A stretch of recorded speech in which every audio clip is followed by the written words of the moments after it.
প্রতিদিন তো ফ্যামিলির সাথে ইফতার করা হয়, তাই চিন্তা করলাম আজকে বন্ধুদের সাথে ইফতার করব।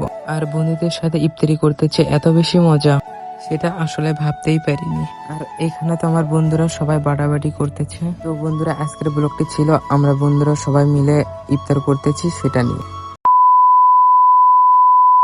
তো আসসালামু আলাইকুম বন্ধুরা, কি অবস্থা সবার, কেমন আছেন? আশা করি সবাই ভালো আছে। তো আজকে হচ্ছে আমরা ইফতারি করব একসাথে, মানে বন্ধুরা।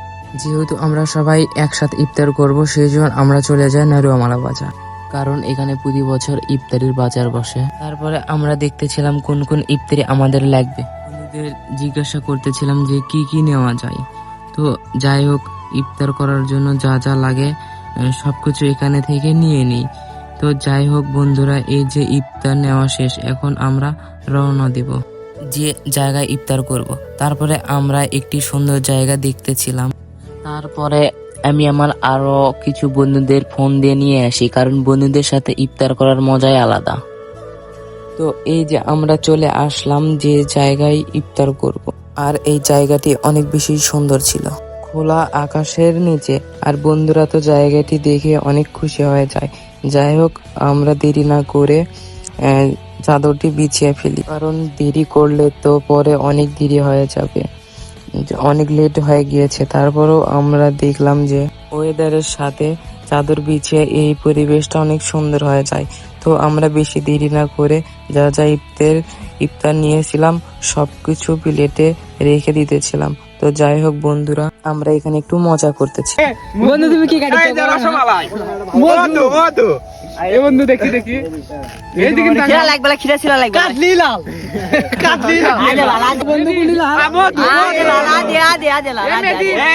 আদে লাল বন্ধু যাই হোক বন্ধুদের সাথে এই মুহূর্তগুলো কিন্তু অনেক ফানি ছিল এবং মজার ছিল।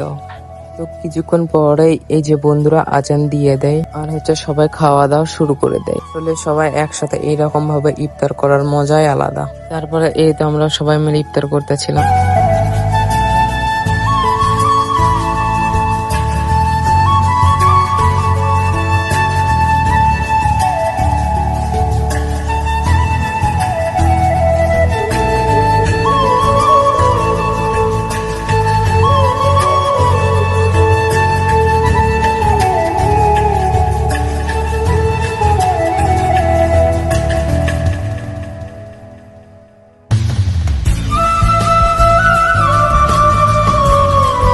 তো বন্ধুরা, ব্লগটি এই পর্যন্তই ছিল। সবাই ভালো থাকবেন, সুস্থ থাকবেন। আল্লাহ হাফেজ। নেক্সট কোনো ভিডিওতে দেখা হবে।